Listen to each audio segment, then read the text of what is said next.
a universidade hoje, ela perdeu ela está perdida em relação ao seu objetivo. O objetivo que a gente espera da universidade é que ela defenda a verdade, que ela vá descobrir a verdade, né? E hoje parece que ela sacrifica a verdade em nome de outras lutas, de outros objetivos.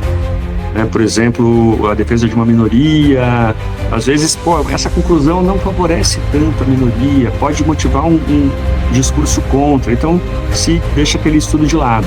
Hoje em dia nós estamos num mundo bem complicado, né?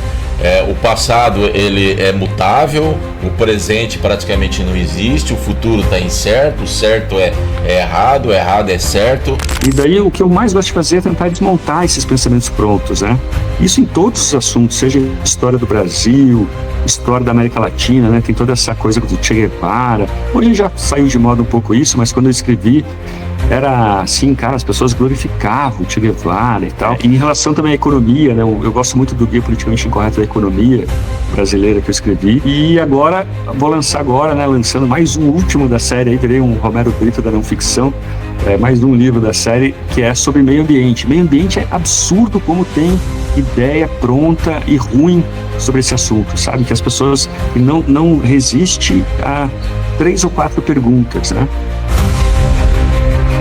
Sejam todos muito bem-vindos a mais um episódio do Liberdade Cast, o podcast do Instituto Liderança e Liberdade. Eu sou o Wanderley Borges, serei o host desse episódio e estou aqui com o meu colega também associado, o Andrei. Olá a todos. Andrei, hoje nós teremos um episódio bem bacana, bem interessante, que daqui a pouco nós vamos apresentar o nosso convidado, mas antes disso, você que está nos assistindo, faça a sua inscrição no link do nosso canal do YouTube, siga nossas redes sociais, nós estamos no LinkedIn, estamos no Instagram, no YouTube nós colocamos à disposição da comunidade assuntos relevantes para a sociedade, e se você que está nos vendo queira fazer parte do Instituto Liderança e Liberdade na região de Joinville, sempre em abril e setembro nós fizemos os eventos abertos.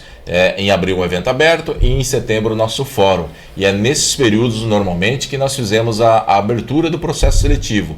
Se você que está nos vendo quer ser um líder melhor, se você quer ser um grande líder da nossa região, venha fazer parte conosco dessa jornada, que é um processo de intenso desenvolvimento e só parte de você. É sua responsabilidade ser um grande líder do amanhã, mas no hoje. Bom, Andrei, o nosso convidado hoje é o Leandro Narlock. Leandro, muito bem-vindo. É um tema que é fantástico e espinhoso, né, Leandro? Seja muito bem-vindo. Opa, beleza, gente? Tudo bem? Boa tarde. Pois e é mexer em vesperos, né? O que eu gosto de fazer na vida é isso, cutucar vesperos intelectuais. E vamos lá, vamos nessa. Legal. Nós vamos falar sobre politicamente incorreto. Nós até estávamos conversando agora há pouco, antes de iniciar a gravação, né? Hoje em dia nós estamos num mundo bem complicado, né? O passado ele é mutável, o presente praticamente não existe, o futuro está incerto, o certo é errado, o errado é certo. O que seria o correto hoje em dia? E inicialmente, eu queria fazer uma pergunta, já aproveitando o ensejo. Da onde nasceu esse tema para criar vários guias, né, do politicamente incorreto? Da onde nasceu qual foi a semente que brotou no seu coração e na sua mente do politicamente incorreto? Opa, pois então, Wanderley, eu trabalhava muito tempo atrás, isso já faz tempo, já faz 15 anos que eu lancei o primeiro livro, e eu trabalhava antes lá na Super Interessante, né, na revista, e numa revista de história ligada à Super Interessante. E daí a gente fazia sempre uma reportagem sobre um livro que tinha saído fora do Brasil, né? Naquela época era muito difícil comprar livros estrangeiros e tal. Então eu ficava sempre vendo no site da Amazon americana lançamentos, né? Livros novos e tal. E uma vez pingou lá o Politically Incorrect Guide of American History, né? O Guia Politicamente Incorreto da História dos Estados Unidos. Eu falei, puxa, dava para fazer um desse no Brasil, né? E daí isso passou, sei lá, 4, 5 anos. Daí em 2007 o Laurentino Gomes começou a fazer sucesso com o 1808. E eu acabei conhecendo o editor dele e falei, eu tenho uma ideia aí de um livro. O cara adorou, né? A história do Brasil estava muito na moda. E daí demorei mais uns 2 anos para fazer. Em 2010 eu lancei. E eu lembro que, assim, acabou que eu tinha um contato na Folha de São Paulo, outro na Veja. Pensei que naquela época a imprensa falando do seu livro daria muito certo, assim, sabe? Era a chance do livro dar certo. O peso da Veja, principalmente, se a Veja fizesse uma matéria, era muito grande. Eu trabalhava na Veja, mas pedi demissão um mês antes do livro sair. E daí acabou que a Folha de São Paulo não fez matéria, a Veja também não. O livro passou um mês sem ninguém falar dele. Mas, de repente, começou, assim, um burburinho. Ele entrou na lista dos mais vendidos na mesma semana que eu soube que ia ser pai, né? Que minha mulher estava grávida, minha mulher da época estava grávida. Legal. E daí o livro entrou na lista dos mais vendidos e ficou por 150 semanas, né? Vendeu 1.200.000 cópias. Foi assim, muito legal. Acho que... E foi numa época de surgimento da direita, né? Até 2010... parecia leproso você falar que você não era de esquerda, assim, né? Não, era uma coisa que ninguém entendia direito e tal.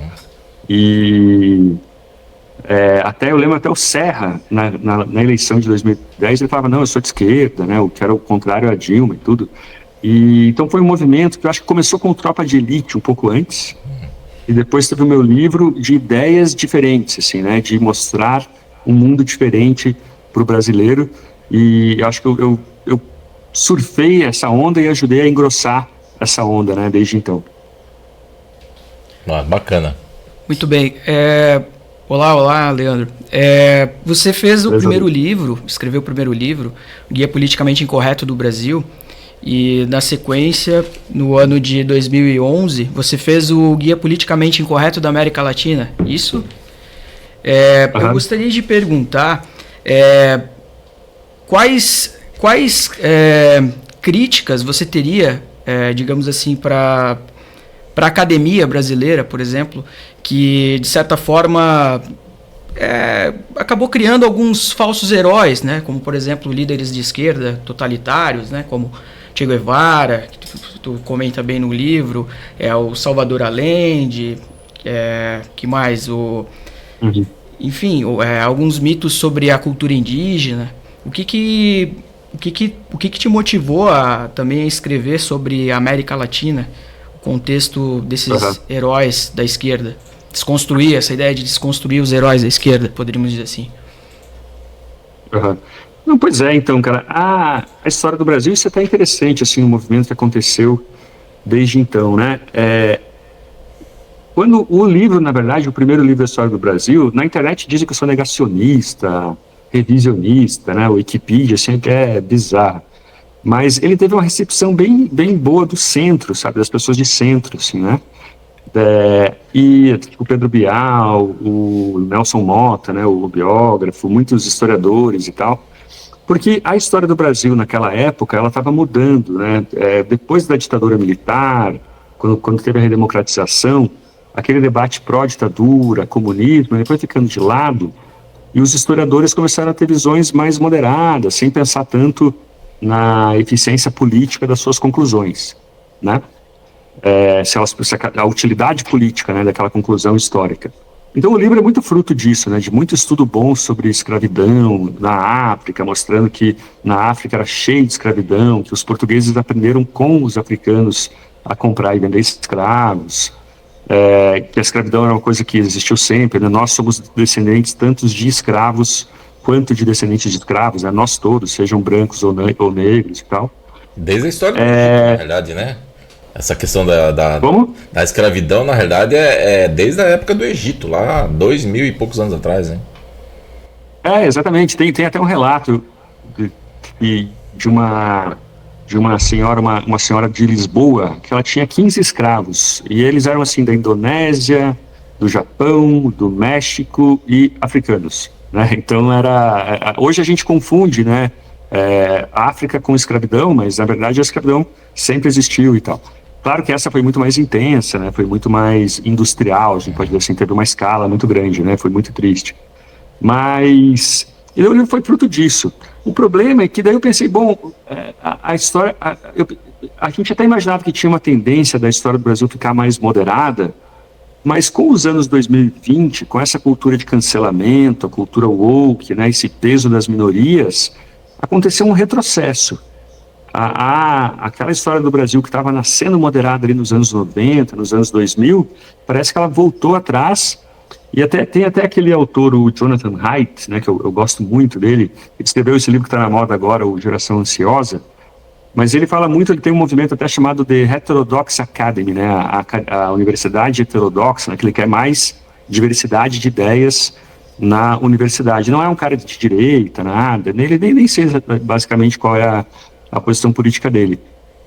Mas ele fala, olha, a universidade hoje, ela perdeu ela está perdida em relação ao seu objetivo. O objetivo que a gente espera da universidade é que ela defenda a verdade, que ela vai descobrir a verdade, né? E hoje parece que ela sacrifica a verdade em nome de outras lutas, de outros objetivos, né? Por exemplo, a defesa de uma minoria. Às vezes, essa conclusão não favorece tanto a minoria, pode motivar um discurso contra, então se deixa aquele estudo de lado. Ela perdeu o logos, né, como se fala em grego e tal. O telos, desculpa, não o logos. Para que ela serve, né? Então, e daí o meu livro foi jogado assim, eu acabei me metendo em muitas polêmicas e tal, mas o objetivo é bem esse, cara, o Audrey, né, que fez a pergunta. Audrey ou Andrei? Andrei. As pessoas, nós humanos, a gente vai construindo ideias sagradas e a gente fica muito brabo quando alguém questiona essas ideias sagradas, né? A gente trata ideias como se elas fossem ursinhos de pelúcia, né? Se eu chego para você, Andrei, o seu ursinho tá meio fedorento, velho, tá meio sujo, né? Larga isso, cara. Você se agarra mais, aí ele fala, não, fale assim do meu ursinho, gosto muito do meu ursinho. A gente trata ideias desse jeito, né? A gente se apega a elas e se ofende quando alguém as questiona. Então, o que eu mais gosto de fazer da vida é irritar as pessoas, né? Falar do ursinho delas, né? Tentar desmontar. Tem um historiador inglês que ele fala de pensamentos pré-prontos, como se fossem peças de Lego. Ele chama de Lego Language, né? Você vai montando peças de Lego, peças coloridas de pensamento pronto. E daí o que eu mais gosto de fazer é tentar desmontar esses pensamentos prontos, né? Isso em todos os assuntos, seja história do Brasil, história da América Latina, né? Tem toda essa coisa do Che Guevara. Hoje já saiu de moda um pouco isso, mas quando eu escrevi, era assim, cara, as pessoas glorificavam o Che Guevara e tal. E em relação também à economia, né? Eu gosto muito do Guia Politicamente Incorreto da Economia brasileira que eu escrevi. E agora, vou lançar agora, né, lançando mais um último da série, aí virei um Romero Brito da não ficção, mais um livro da série que é sobre meio ambiente. Meio ambiente é absurdo como tem ideia pronta e ruim sobre esse assunto, sabe? Que as pessoas que não resistem a 3 ou 4 perguntas, né? Então é basicamente por aí. Sobre os heróis que você falou, o pessoal fica muito bravo comigo que eu falo do Zumbi dos Palmares, né? Que o Zumbi tinha escravos. Tá cheio de vídeo na internet, esses dias me mandaram mais um, o cara falou, mas ele não tem provas que o Zumbi tinha escravos. Mas eu falo isso no livro, né? Eu falo, olha, se sabe muito pouco sobre o Zumbi, né? Os documentos sobre ele não tem nenhum que fale da sua personalidade, é só assim, de passagem que a gente sabe sobre o Zumbi, né? O que eu penso é sobre a época. O Zumbi é um personagem do século XVII, morreu em 1695. As ideias que a gente tem hoje de igualdade, de que as pessoas merecem direitos iguais, independente de sua origem, elas começariam ali a surgir no século XVIII. Né? No século XIX, na Revolução do Haiti, os revolucionários haitianos que lutavam contra a escravidão de si próprios, eles invadiam a República Dominicana para capturar escravos e vender esses escravos. Então, essas ideias demoraram, ou seja, mesmo os heróis, os grandes heróis, atuavam conforme a época, né? No Zumbi, no século XVII, é muito difícil acreditar que ele agia como alguém igualitário, comunista do século XX, como a gente aprendeu na escola. Era uma sociedade hierárquica, de cultura africana. Ele vinha provavelmente de uma nação de guerreiros, né, da África, que capturava povos vizinhos, atacava povos vizinhos para capturar escravos. Daí muita gente fala, então você está dizendo que o Zumbi era um mau caráter, que ele é uma farsa. Não sei, ele era um personagem da sua época. certamente era uma pessoa relevante, uma pessoa que a gente tem que lembrar na história do Brasil, uma pessoa importante, mas ele agia conforme a época, entendeu? Essa história de ficar condenando os outros na história, né? Eu não gosto muito desse papel do historiador, do professor de história até de escola, que age como um inquisidor, como um promotor, né? Ele quer deixar os alunos culpados pela história, pelas todas as injustiças da história. E a gente tem que olhar a história com um pouco mais de conciliação, né? Tentando entender as pessoas nas limitações do seu tempo, né? Nas crenças do seu tempo, e não tentar julgá-las com os valores do século XXI, né? Bacana. Na realidade, esse contexto histórico que você muito bem colocou, a gente acaba, uma limitação até do ser humano, ignorando que tudo tem suas duas faces, né, da moeda. Então, desde que o mundo é mundo, tem os seus dois lados, né? Você acha que perdeu-se essa visão, essa necessidade do ser humano de encontrar a verdade? Gostaria de fazer esse link com a universidade, né? Que ela perdeu a sua essência no sentido da universidade de ter pluralidade das informações e deixar a verdade brotar na mente das pessoas. Você acha que isso foi construído, ou nós, que com o ser humano perdemos essa essência? Qual é a sua opinião nessa questão da essência aí? Essa sobre a verdade, eu estava vendo esses dias um debate sobre isso. Tem uma coisa muito interessante assim, ó, algumas décadas atrás, as pessoas concluíram que ninguém consegue ser imparcial, né? Todo mundo tem um viés e é muito difícil a gente se livrar desse viés. Então as pessoas são mesmo imparciais. E daí muita gente de esquerda parece que usa hoje isso para falar, então vamos abandonar por completo a imparcialidade e a busca pela verdade e vamos partir para o viés mesmo, né? O que não faz o menor sentido. Não é porque a gente não consegue ser 100% imparcial, isento, que a gente vai abandonar a verdade, a busca pela verdade, entendeu? Né? Isso não faz sentido, assim. Mas a gente vê muito isso acontecendo na academia, assim, né? E tem a ideia de tabus, né? A ideia de que existem tabus com os quais você não pode mexer, senão você vai ter um custo social enorme, vai perder amigos, vai perder ofertas de emprego. Ela é enorme na universidade, né? Por exemplo, uma delas, como o Jonathan Haidt fala, é o seguinte: a ideia de que um grupo social ele está numa má situação por causa de si próprio, por características desse próprio grupo, e não por causa de alguma opressão externa, alguma coisa assim. Por exemplo, mulheres. Teve um estudo, aqui eu estou usando só hipoteticamente, não estou dizendo que de fato é isso, não, mas digamos que seja verdade que as mulheres ganham menos, um dos motivos das mulheres ganharem menos, digamos que seja o medo que elas têm de negociar salários ou de negociar aumentos. Isso vai contra a ideia de machismo, de que existe uma opressão dos homens que faz as mulheres ganharem menos. A gente está culpando as mulheres pelo seu próprio problema, é a ideia de culpar a vítima, né? Logo você é atacado de você falando, você está culpando a vítima. Mas veja bem, se a gente quer resolver o problema, a gente quer ter igualdade salarial entre homens e mulheres, a gente tem que saber os reais problemas disso. Se a gente fechar os olhos para o medo das mulheres de pedir aumento, de negociar salário ou de ter bônus, por exemplo, não vai resolver, né? Então, um outro caso disso, eu vou me estendendo aqui, tá? Daí qualquer coisa vocês me cortam. Nos anos 60, nos Estados Unidos, teve qual que era o nome dele? Deixa eu pegar aqui, só um pouquinho. Teve um sociólogo americano,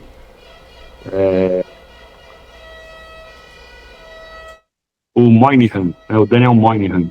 Teve esse sociólogo americano, ele foi contratado pelo Ministério do Trabalho dos Estados Unidos para tentar descobrir por que as taxas de pedido de desemprego, de seguro-desemprego, estão procurando a gente aí. Deu uma emergência aí na... Mas não enfim, o nosso estúdio, não o nosso prédio, passou na rua aí. Faz parte. Vamos lá. Mas então, só continuando, esse Moynihan, ele foi contratado para entender o seguinte, por que as taxas de seguro-desemprego estão aumentando tanto entre os negros americanos, né? Na verdade, não é as taxas de pedido de assistência, né? De pedido de bolsa, de transferência de renda e tal. E se o desemprego estava baixo. Ele foi para campo, né? Esse sociólogo foi a campo, e ele percebeu que as famílias negras de Chicago estavam muito desestruturadas, né? Todas sem pai, muitos filhos, o pai não ajudava na educação. E ele falou, olha, isso está relacionado a um emaranhado de patologias sociais, que era menor índice de ensino, né? Os jovens não terminavam a escola, não iam para a faculdade, mais criminalidade, mais prisão, mais taxa prisional, enfim, um emaranhado de patologias sociais, menos renda média, menos salário e tudo isso. Esse relatório ele era confidencial, mas acabou vazando na imprensa e foi uma polêmica absurda. Assim, né? Esse Moynihan foi cancelado, dizendo até a expressão culpar a vítima, né? Blaming the victim, ela surgiu de um livro contra esse cara, que era um cara do Partido Democrata também, não era um cara de direita maluco, nada assim. E ele foi canceladíssimo e, aos poucos, o tempo passou e as pessoas foram vendo, mais estudos foram vendo que ele estava certíssimo, né? De fato, a ausência da figura paterna numa família está relacionada a muitos problemas e tal, né? A mãe solteira, né? Teve até feminista dizendo assim, não, você está dizendo que as mulheres não são capazes de cuidar do filho sozinha e tal. Mas hoje você sabe que isso é muito verdade. E aí, se a gente quer resolver o problema, a gente tem que ver a verdadeira solução. Qual é o diagnóstico correto disso? Qual que é a solução?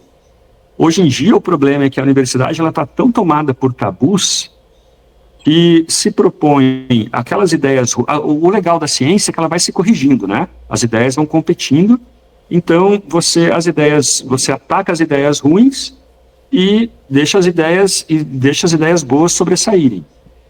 Mas hoje em dia é tão custoso socialmente, pode te dar tanto problema você questionar certas ideias, certos diagnósticos e soluções, que esses falsos diagnósticos com essas soluções ruins, elas prosperam na academia, elas viram políticas públicas que acabam não funcionando, porque elas, né, não fazem o menor sentido. Então, quem mais se prejudica desse cancelamento todo, de toda essa atmosfera de falta de liberdade, são as próprias minorias, né? Essa, para mim, é aí o grande estrago que isso tudo causa. A sociedade acaba não querendo enxergar a causa raiz dos verdadeiros problemas da própria sociedade, né? Seria isso? Exatamente. Isso acontece com todo mundo, né, cara? Acontece aí um crime, estupro coletivo. Uma época teve lá um estupro coletivo no Rio de Janeiro.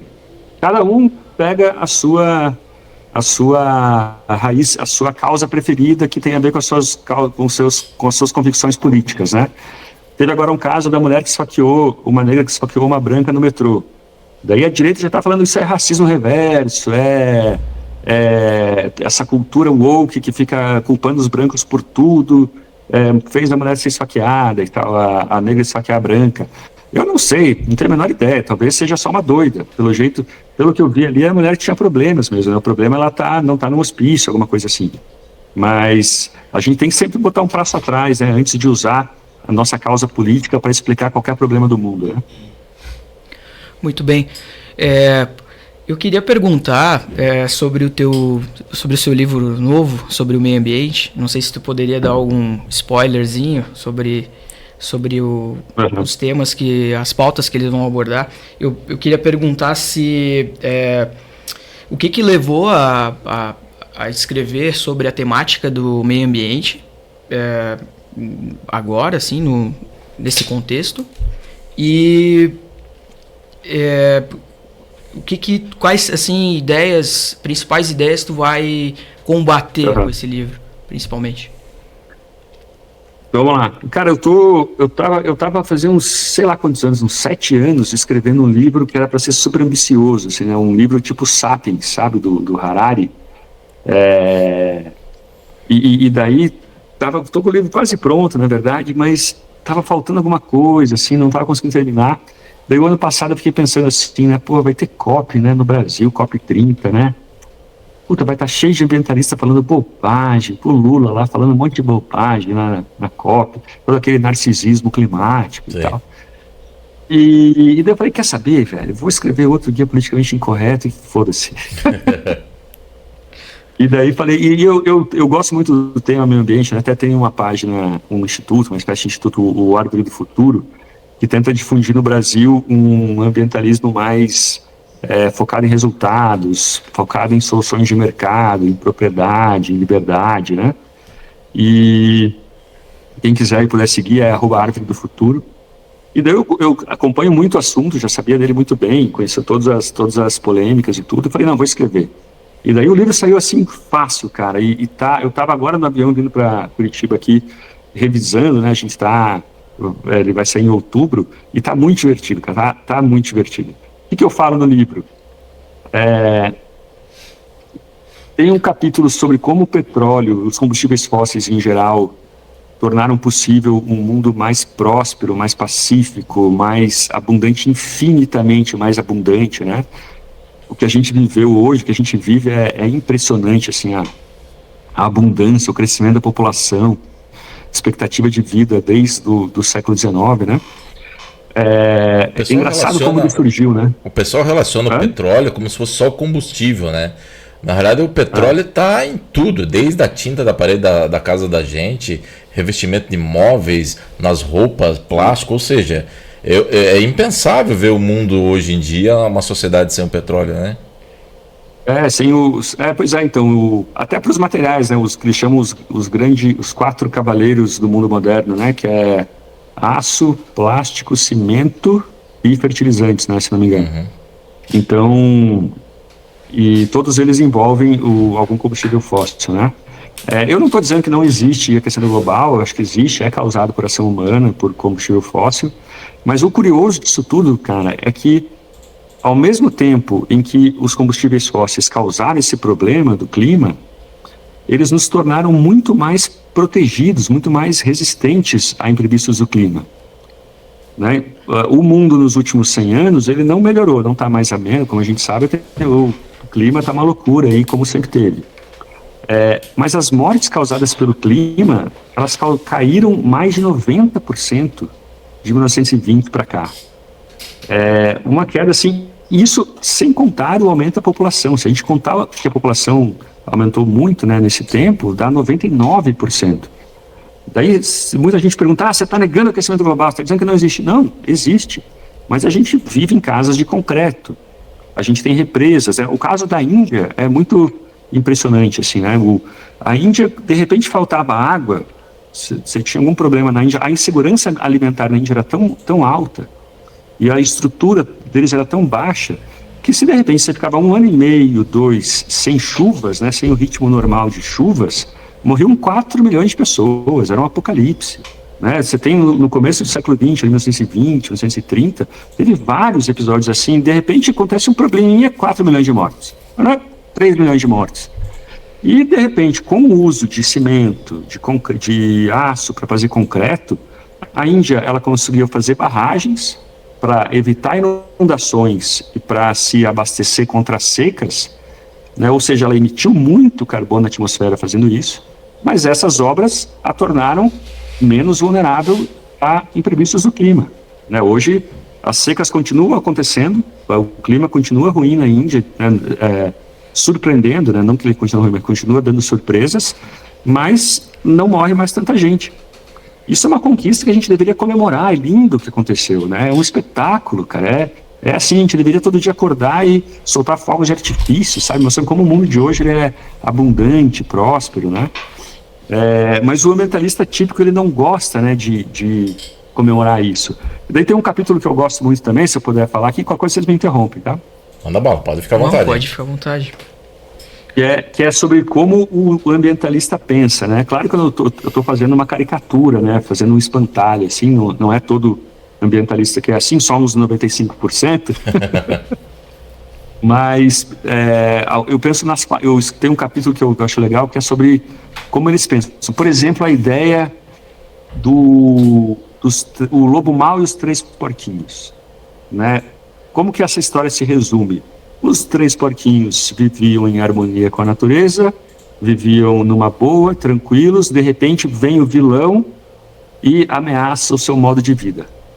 Cara, eu vi uma série um festival de documentários ambientais em São Paulo, que tem documentários dos mais diferentes, um porto no Espírito Santo, sobre o México, uma comunidade nos Estados Unidos, vários países. Mas é engraçado como todos os documentários se resumem à história dos 3 porquinhos ameaçados pelo vilão capitalista. Então, Porto, por exemplo, tem um documentário do Brasil chamado Antes que o Porto Chegue, Antes que o Porto Venha. Joãozinho e Maria vivem sua vida tradicional, humilde, na comunidade artesanal e tal, e agora enfrentam a ameaça do novo porto na região. Outro sobre uma hidrelétrica, outro sobre uma mineradora. Cara, é sempre o mesmo roteiro. É impressionante, é sempre o mesmo roteiro dos 3 porquinhos, né? Ou então do Avatar, né? Você pega aquele filme Avatar, o mesmo roteiro. O pessoal vivia lá em Pandora, numa forma harmônica com a natureza, de repente chega a grande empresa capitalista para acabar com a ordem, né? E será que é assim mesmo? Algumas vezes sim. A gente pode dizer que tem muita empresa aí que faz bobagem, que faz coisa errada, tem que ser punida e tal, mas não é sempre assim. Pô, meu pai mora em Itapuá, aí do lado de vocês, aí em Joinville. A família, todo mundo comemora na cidade o boom econômico que está acontecendo na cidade com a chegada dos portos, né, da Coamo, antes lá esse porto de Singapura e tal. E será que é sempre ruim? Claro que não, né? Parece que o documentarista está com aquilo na cabeça e ele vai para a rua para achar uma história que encaixe com a história que ele já tem na cabeça, né? E tem também uma coisa legal que é o efeito CNN. Esse é um efeito que o pessoal chama, os estudiosos chamam, da gente achar que alguma coisa está mais comum porque a gente acabou de ver uma notícia sobre isso na televisão. Então, por exemplo, se eu pergunto para você, Vanderlei, cara, roubo de celular em Joinville está crescendo, o roubo de celular? Se você acabou de ver um vídeo de uma câmera de segurança em Joinville com alguém tendo o celular roubado, é mais provável de você responder, pô, tá sim, velho, vi ontem um vídeo disso. Mas um caso isolado não fala nada sobre a estatística, a tendência estatística de roubos de celulares em Joinville. Né? Para a gente saber da tendência, a gente tem que pensar no geral, né? Nos números, né? Então, como a gente tem muito mais imagem hoje, todo mundo aí com o celular pronto para filmar qualquer vendaval, qualquer inundação, a gente tem a impressão de que os fenômenos climáticos extremos estão aumentando. Mas não estão, a maioria deles não está. As ondas de calor estão aumentando, as ondas de frio também, por causa do aquecimento global, estão diminuindo. Mas fora esses, a gente vê pouquíssimos. Quem diz isso não sou eu, que jornalista, é o IPCC. Na página 1856 do último grande relatório do IPCC, o R6, eles fazem uma tabela mostrando quais eventos extremos a gente tem confiança de que está acontecendo alguma coisa com eles, né? E você pega inundação fluvial, inundação costeira, que mais? Pega tudo, cara, vai secas, tempo propício a queimadas, nevascas, tempestades, tornados. Nada disso tá com tendência clara hoje em dia. Então, essa ideia de que vai rolar um fim do mundo, né, tem lá a emergência climática, isso é bem discutível, assim, sabe? Bem... E daí, enfim, aí eu vou contando casos, né? Por exemplo, tem aqueles países arquipélagos, né, aqueles países insulares do Pacífico, que todo mundo fala que eles estão prestes a desaparecer. Como são países muito planos, com o nível do mar, pode acontecer deles ficarem embaixo d'água, né? Então, você bota na internet, aí tá lá, os países que vão desaparecer por causa do aquecimento global e tal. Mas em 2017, 2018, a Nature publicou um estudo dizendo que esses países estão aumentando de tamanho, não estão diminuindo. Eu lembro muito... Porque eles são formados pelo acúmulo de sedimentos, né? Na verdade, são vulcões que afundaram, e enquanto eles afundavam, foi juntando sedimentos ao redor deles, e assim se formou atóis, né? E depois o atol se fecha e forma uma ilha, né? Esse processo continua acontecendo. Esses países subiram 4%, se não me engano, aumentaram o território em 4%. E muito louco, né, cara? Você coloca na internet, é justamente o contrário do que está acontecendo. É bem curioso. Posso falar muito mais, tem vários casos sobre a COP, sobre plásticos, muitas outras coisas. Pelos teus comentários do novo livro, eu lembrei muito da fala do ex-ministro Ricardo Salles, né? Ele denunciava muito também a questão das esquerdas, que eles usavam essa pauta para conseguir financiamento, né? Principalmente para eventos, para palestras, para viagens. Eles usavam mais os recursos públicos no sentido de promover digamos assim, esse apocalipse, do que necessariamente aplicar o dinheiro público em coisas que solucionassem, de fato, questões ambientais. Como ele comentava, que o que mais polui, na verdade, o país em si são as cidades grandes, né? A questão de esgoto, fazer o saneamento, etc. E, então eles destinavam mais recursos para as universidades ou evento internacional para se promover do que necessariamente solucionar os reais problemas ambientais, né? Ele tocava muito nessa pauta. Sim, cara, super. Isso é uma questão interessante. Até botei esses dias no Twitter assim, qual é o maior... eu até perguntei para as pessoas, qual você acha que é o maior problema ambiental do Brasil? O pessoal lá, 90% disse, eu concordo, que é saneamento básico. Você vai no Acre, cara, aconteceu... um dos assuntos do livro, eu vou longe aqui, daqui a pouco eu volto, tá? Mas, o Acre tem mais de 90% do esgoto, do número 2 ali, cara, inteirão ali, cai direto no Rio Branco, no Rio Branco, entendeu? E a gente está pensando em clima para 2100. Será que não é melhor a gente resolver esses problemas antes? Mas daí é muito curioso, né? Pega a SEDAI do Rio de Janeiro, né? A SEDAI, ela tinha, até 2020, ela tinha 400 estações de esgoto. Mas 130 não estavam prontas, elas já estavam prontas, mas não estavam funcionando, porque tinham esquecido de fazer a canalização, né, da rede de esgoto até a estação, para você ver o grau de absurdo. Eu lembro que eu conversei com uma técnica do IBGE, uma diretora do IBGE na época do Temer, e ela me falou assim, cara, a gente tem grana para dar para a SEDAI, para eles ampliarem a rede de esgoto, mas os caras se esquecem os prazos, eles não fazem, não pedem, o dinheiro está aqui, eles não pedem, não cumprem o formulário básico para conseguir o dinheiro. E diante disso se propôs, vamos privatizar a SEDAI, vamos fazer o marco de saneamento. Cara, 16 organizações ambientalistas participaram em 2020 de um abraço à SEDAI. Não sei se foi 2020, acho que foi antes. Um abraço coletivo à SEDAI contra a privatização. Poxa, você é ambientalista ou você é só um anticapitalista? Né? Qual que é, afinal, qual que é o seu objetivo? Tudo bem, várias vezes as empresas, o capitalismo destrói o ambiente, mas às vezes ele é a solução para isso. Um estatal de saneamento, você acha que um estatal vai conseguir cuidar de saneamento? Né? Mas mesmo assim eles fecham os olhos, não querem saber.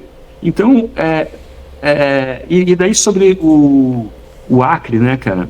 Deixa eu vou falar de outro assunto aqui antes, que está muito na minha cabeça, estou muito impressionado com isso, que é a opressão, a tensão social que está acontecendo na Amazônia. Está rolando uma tensão, uma guerra entre ambientalistas, ricos e burocratas, procuradores, juízes, engerados, né, gente que já ascendeu socialmente, principalmente aí com ideias do sul, do sudeste do Brasil. Está rolando uma opressão desse pessoal contra o morador da Amazônia pobre que quer progredir. E isso está resultando em violência dos dois lados a toda hora. Pouca gente aqui do sul, do sudeste fica sabendo. Mas, cara, olha só o que aconteceu em junho desse ano. O pessoal lá na reserva extrativista Chico Mendes, né, na Resex do Acre, onde surgiu a Marina Silva e tal. O pessoal estava dormindo 11 da noite, de repente chegou helicóptero, caminhonete, operação, tratou todo mundo como bandido, falou, a gente veio aqui aprender o gado de vocês, porque aqui não pode criar gado, que é uma reserva extrativista. Eu conversei com pessoas, você vê, tem vídeos na internet da pessoas chorando, falando, cara, essas 10 vacas são o que eu tenho, são o meu sustento. sabe? Eu não vou conseguir fazer queijo, não vou conseguir vender leite sem esses animais. Os policiais ficaram 13 dias lá para conseguir apreender 300 animais, 300 vacas, 300 cabeças de gado. Nesse tempo, eles foram alimentados com marmitas que chegavam de helicóptero, então imagina aí o custo de cada marmita.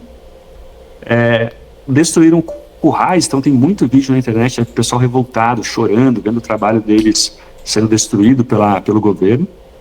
E a mesma coisa aconteceu no sul do Pará, num lugar chamado Castelo de Sonhos. Pessoas que estavam lá sentadas desde 2005 e, de repente, descobriram que lá não podia criar gado, elas tinham só que fazer coisas sustentáveis. Uma demarcação de baixo para cima de Brasília, sem consultar a população local. E da mesma coisa, as pessoas chorando, desesperadas. Cara, isso é muito triste.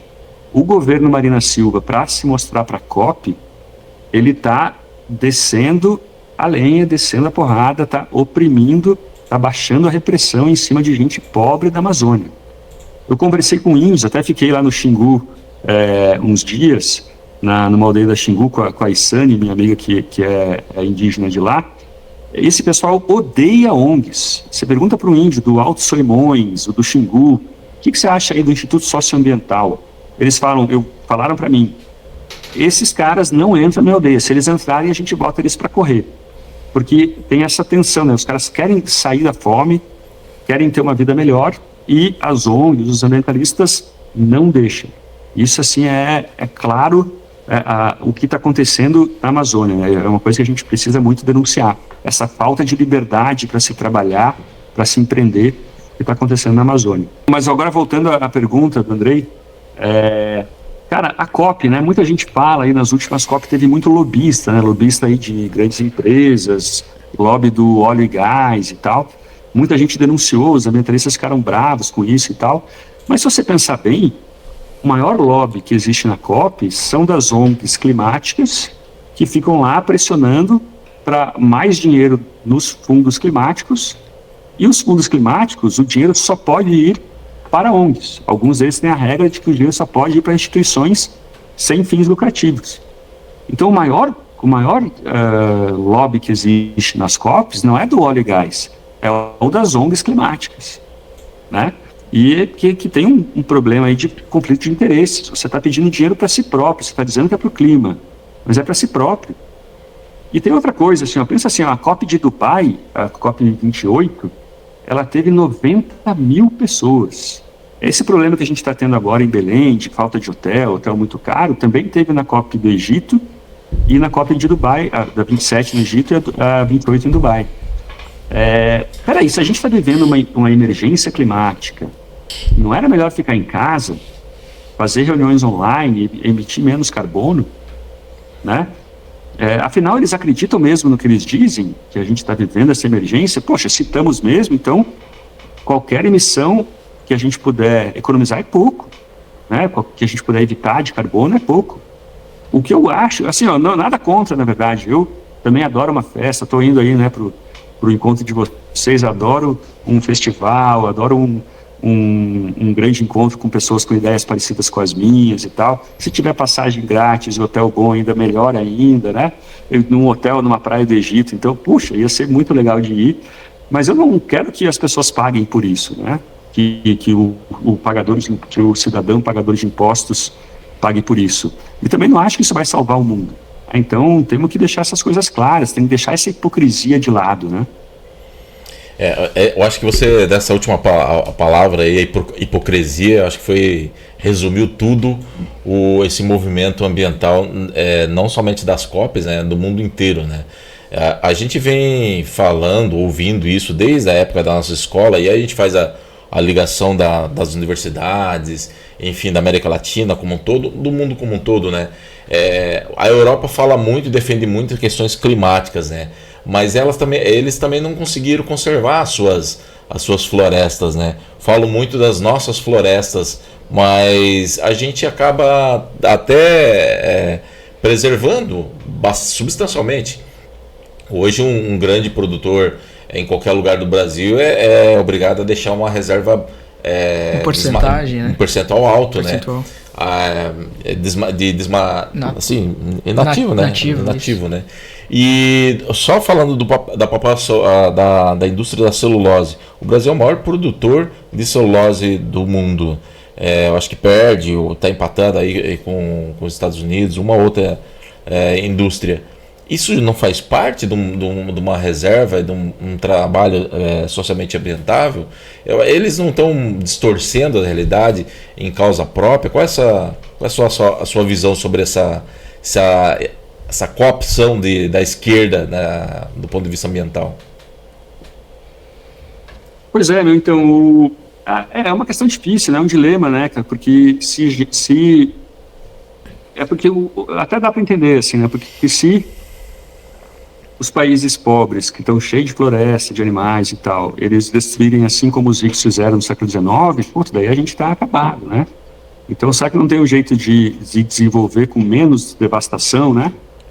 Geralmente as sociedades, elas enfrentam... Eu já vou divergir desse raciocínio, né? Mas deixa eu só completar aqui. Geralmente as sociedades, elas têm muita mata nativa, daí elas degradam bastante para prosperar. Quando elas já estão muito ricas, a preservação volta, sabe? Você tem uma recuperação. Então, os países ricos, a Europa, as florestas estão crescendo bastante, né, tanto nos Estados Unidos quanto na Europa. Principalmente os grandes vertebrados, animais que estavam em extinção, estão se recuperando, porque hoje a gente tem dinheiro suficiente para investir na recuperação deles, né?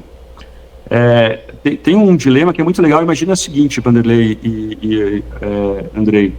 Imagina que vocês estão há 3 dias sem comer, perdidos numa mata. Você está com os seus filhos, não sei se vocês têm filhos ou não, mas com seus filhos ali, que estão quase morrendo por falta de comida. De repente você fala, quer saber, eu vou fazer uma armadilha aqui, vou improvisar uma armadilha para ver se eu pego algum animal para a gente poder comê-los, né? Para poder alimentar meus filhos. Beleza, você faz a armadilha e daí você captura digamos, um coelhinho que é em extinção. Talvez aquele seja o último indivíduo daquela espécie de coelho. O que você faz? Seus filhos estão ali chorando de fome. Eu acho que numa situação dessa você vai, sim, sinto muito, coelhinho, vou precisar abatê-lo para dar de comida para meus filhos. Mas agora imagina outra situação. Vocês estão aí depois de um bom jantar, depois de um bom almoço de domingo, vocês vão passear numa floresta e vem o mesmo coelhinho em extinção. Vocês estão com a barriga cheia, estão bem alimentados. E o que você faz nesse caso? Fala, puxa, que legal, olha que coelhinho legal, vamos fazer um programa de apoio a esse coelhinho em extinção.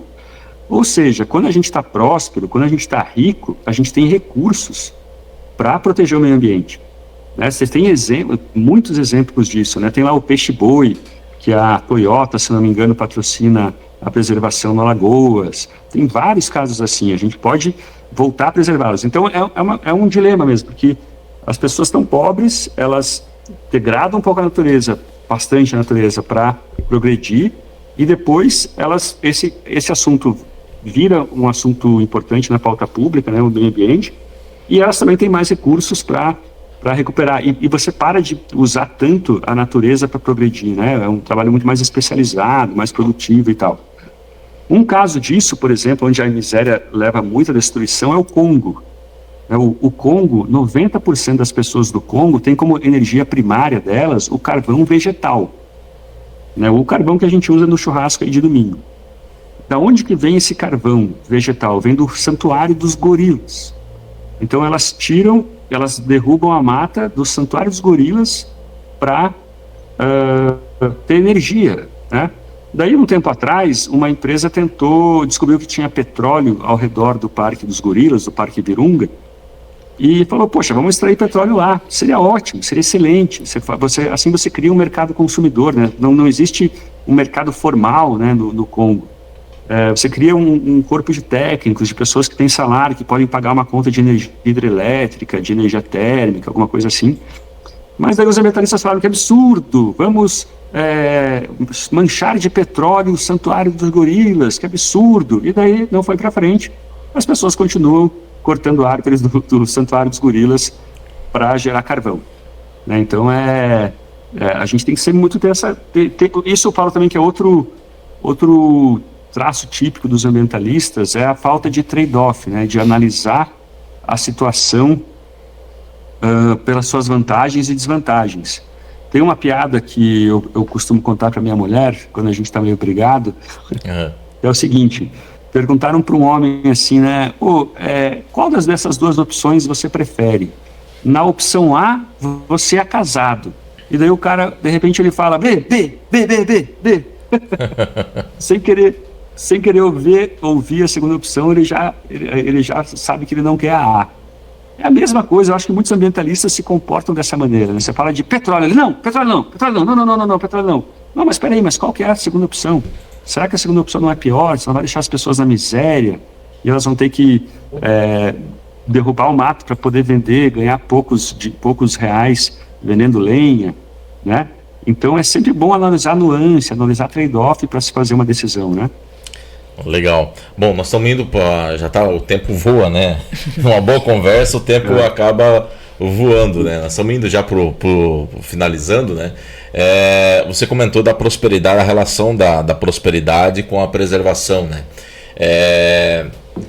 A preservação volta ao reflorestamento em virtude da prosperidade e não necessariamente dessas atitudes de proteções, né, que tem dessas ONGs, né? Mas isso, qual é a dificuldade deles entenderem isso? Porque eles estão inseridos nesse contexto próspero, mas não enxergam que não é aquela ação deles que está gerando essa reativação ambiental, né? Como é que se enxerga essa dicotomia intelectual? Uhum. Pois é, cara, tem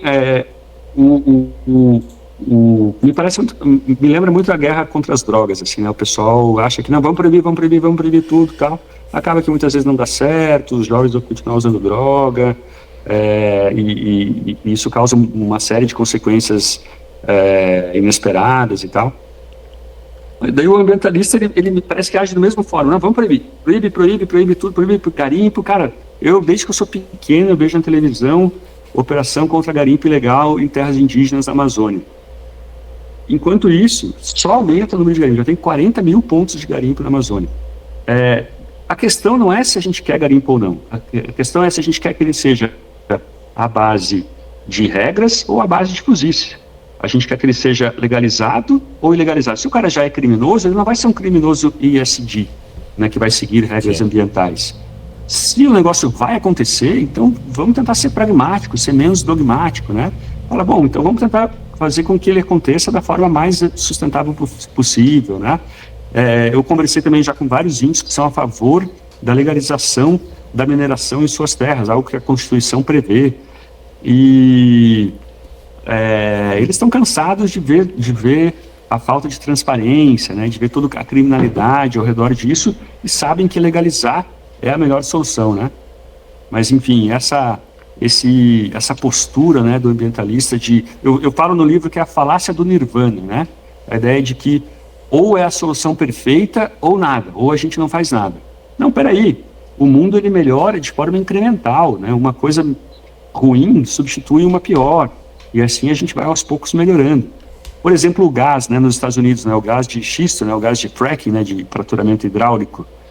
Os ambientalistas foram muito tempo contra, falando, não, isso vai dar muito problema, como é que você pode pegar e tirar gás do meio das rochas e tal. Teve várias ações contra o fracking nos Estados Unidos, mas o que aconteceu? Os Estados Unidos começou a produzir tanto gás, mas tanto gás, você tinha até portos que foram construídos para importação de gás, que foram convertidos em portos para exportação, né? E como o gás substituiu as usinas térmicas de carvão mineral, e ele é muito menos emissor de carbono, as emissões americanas caíram 20% nos últimos anos, acho que dos últimos 10, 15 anos. Excelente, né? Foi uma coisa um pouco ruim, que substituiu uma pior. Mas os ambientalistas foram contra. Então, eu até falo no livro, olha, a Amazônia e a Alemanha, elas têm uma coisa em comum. É difícil a gente achar alguma coisa em comum entre a Alemanha e a Amazônia. Mas são dois lugares cheios de ambientalistas e, muitas vezes, prejudicam o meio ambiente, né? As soluções que eles defendem pioram a vida das pessoas e pioram o meio ambiente. Não sempre, né? Mas a maioria das vezes. É verdade. Bom, Andrei, gostaria de fazer mais uma pergunta? Eu gostaria de fazer mais uma pergunta, tenho uma curiosidade. Você teria algum outro tema? Tu tem já um tema para o futuro, pensando em escrever um possível próximo guia politicamente incorreto sobre alguma temática? Eu já escrevi muitos, né, cara? Agora eu acho que o próximo livro eu vou tentar terminar esse que eu estava fazendo antes, que é o das teorias elegantes, né? As ideias muito simples, né, que você entende elas muito facilmente, assim, tipo oferta e procura, mão invisível, seleção natural e tal, só que tem um potencial enorme para explicar o mundo, sabe? Então, ideias que explicam muito com pouco, né, de uma forma muito simples, assim. Esse aí provavelmente vai ser o próximo livro. Eu estou prometendo ele há muitos anos já, mas uma hora vai sair. Legal. Leandro Narlock, agradeço muito a sua disponibilidade e estamos esperando aí o nosso evento que vai acontecer agora essa semana. E pelo seu tempo, sua disponibilidade e esse tema que é tão importante, a moda, né? Hoje em dia tá mais na moda do que a gente imaginaria, né? O politicamente incorreto, né? É verdade. Beleza, gente? Valeu mesmo. E a gente se vê então aí, todo mundo que puder participar. Vamos nessa. Compre o livro, hein? Em outubro tá nas bancas, daqui a pouco a gente lança a pré-venda já. Aproveitando, eu tava até esquecendo. Como que o pessoal te acha nas redes sociais? Pode até fazer uma divulgação do arroba Ed Narlock no Instagram, no Twitter aí. leandronarlock.com no meu site também. Bacana. Muito obrigado, Leandro. Nos vemos em breve, então.